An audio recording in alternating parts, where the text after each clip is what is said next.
Hi, everyone, and welcome to the Secrets of a Witch podcast with yours truly, Sabrina Scott, and I hope you guys are doing great.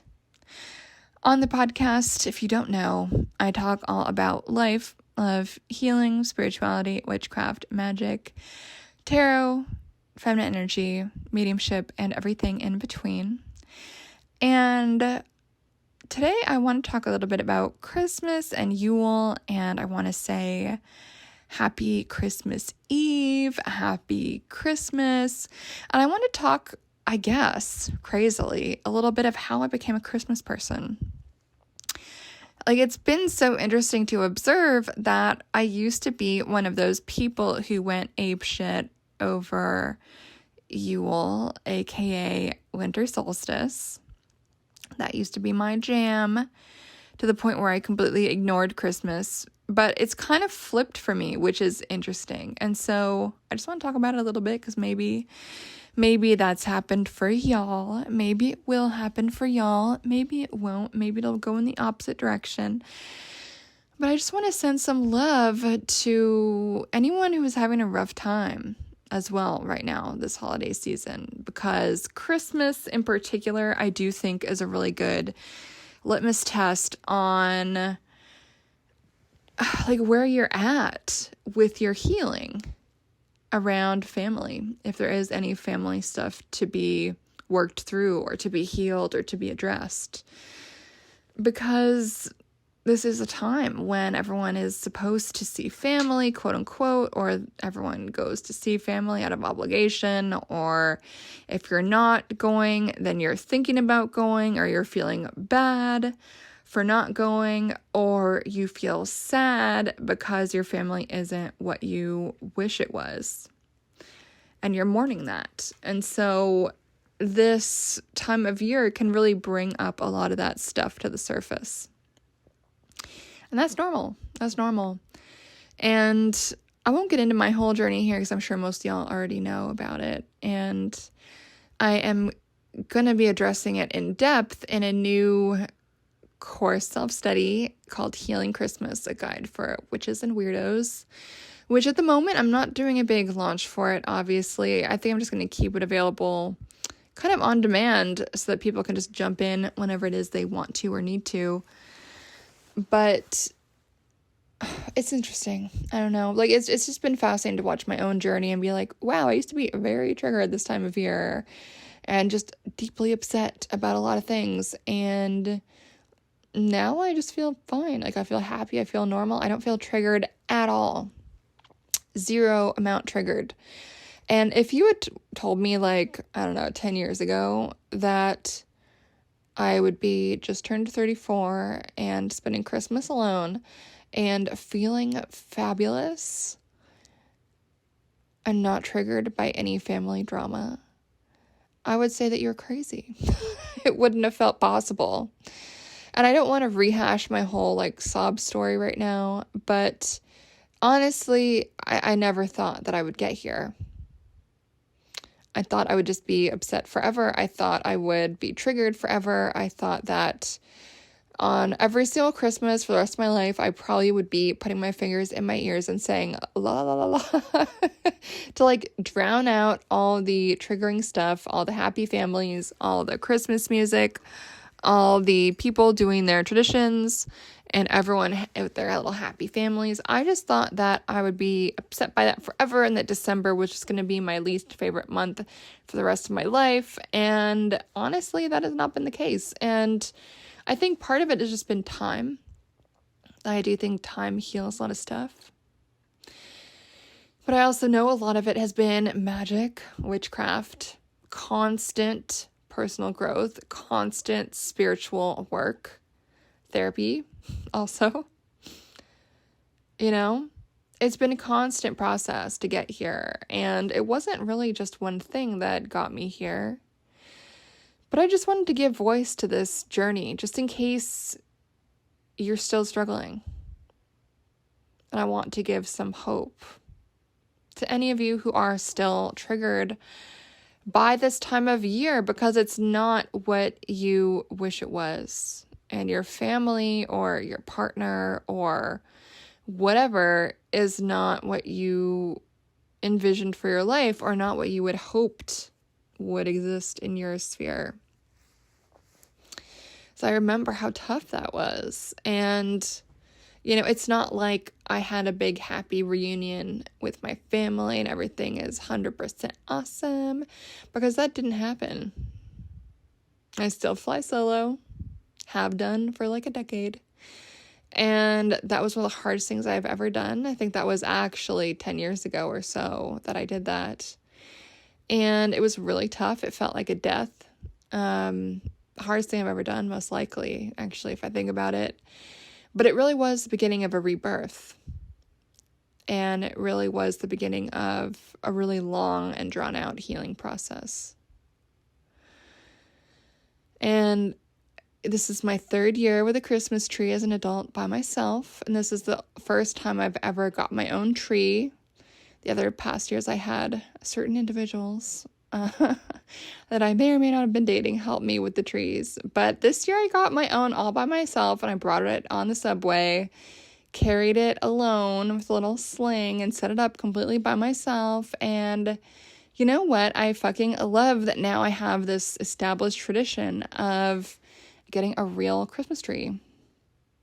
And I have all my ornaments, and I've also kind of developed this little tradition of watching rom-coms, which is insane and very off-brand.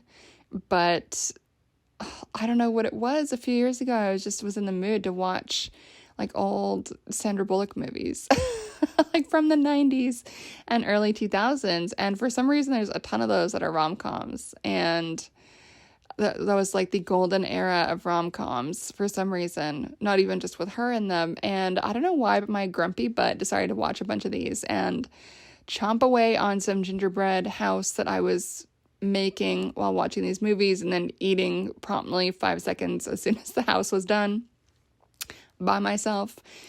But it's been so cool to just have these traditions naturally develop over time as I've healed.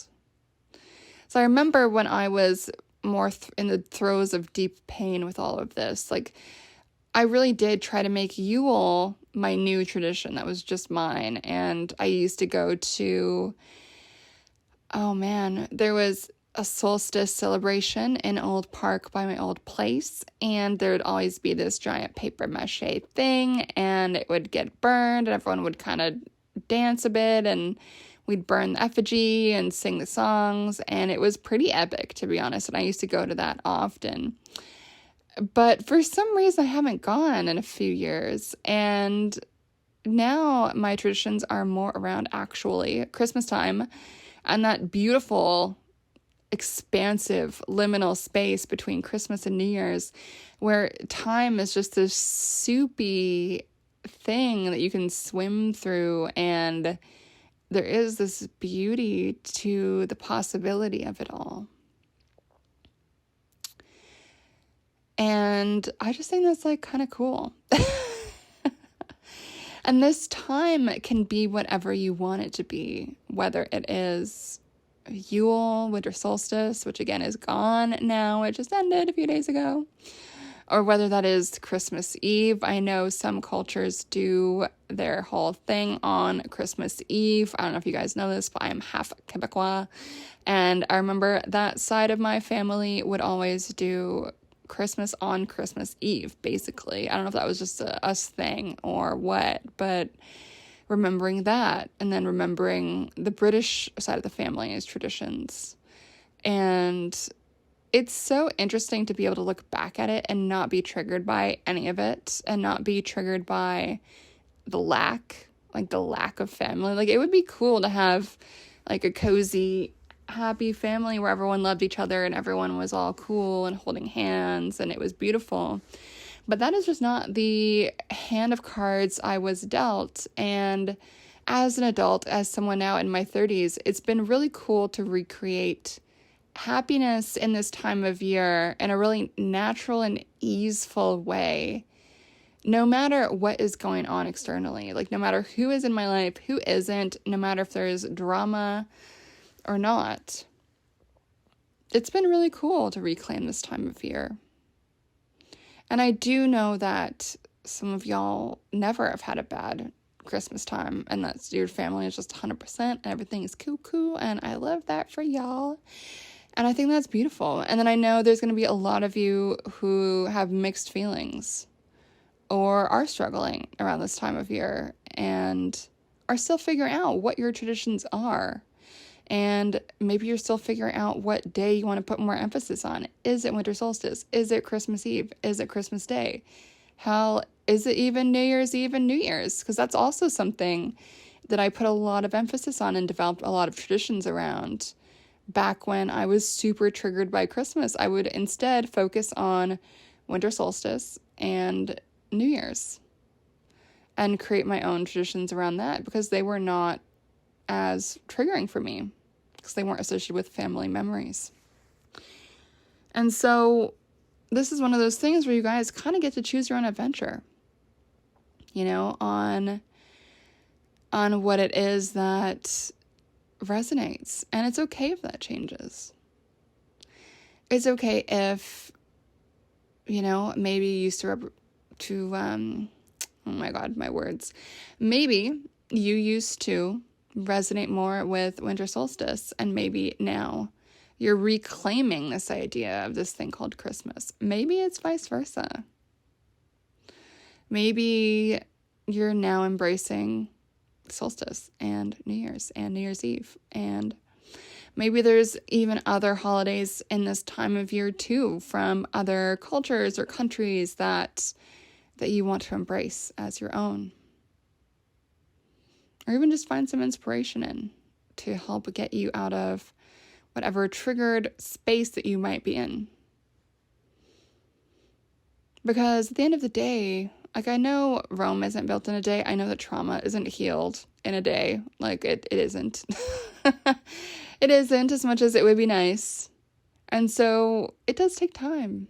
And so if you are listening to this and you're still struggling, I would just ask that you give yourself some love, give yourself some grace, treat yourself extra nice, get that extra yummy thing from the store, take an extra long bath, whatever it is that you need to do to take care of yourself and tend to whatever complex emotions are coming up for you this year, if there are any complex ones. And if you're just feeling grateful and happy, then why not bask in that too? I think it's always good to take this time to reflect. I know I keep harping on this, but it really does move mountains if we give it the chance to. So on Christmas Eve, I'm just sending you guys some good vibes, some permission to be exactly where you're at. Permission to accept your emotions, whether they are good, bad, or a mix of the two. Permission to see your triggers as gifts because they reveal what needs healing next if you choose to accept that challenge. But even if you don't want to jump on it immediately, it's still something just to observe. And I think there's a gift to that as well, right? To have the opportunity to observe ourselves in the freeze frame, in the midway stage of growth, of change, of evolution. So happy Christmas Eve, my friends. I'm sending you guys much love, whatever it is you are going through, processing, experiencing in this beautiful moment and this gift called life. Much love. As always, you can find me at sabrinamscott.com. All the deets are on there. If you're looking for a fun winter read, you can check out either of my two books, Witchbody or Curse and Cure. Both are available on Amazon. Witchbody should be available wherever books are sold, since that is my one not self-published offering at the moment. Witchbody is more philosophical about the nature of magic, what it means to connect with spirituality in an urban environment. Curse and Cure is the how-to book that I wish I always had when I was growing up. It's non-denominational. It's for everybody, no matter what you believe. There is some witchy skills in there that you can learn.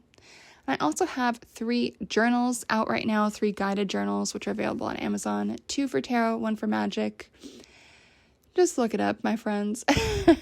This is a great time to start with those habits of recording our journeys with magic and with the tarot. I don't know about y'all, but I do find that the habits I start around this time of year always tend to stick into the new year more than ones that I begin at any random time. Happy Christmas Eve. Get yourself a little something. Much love. Bye.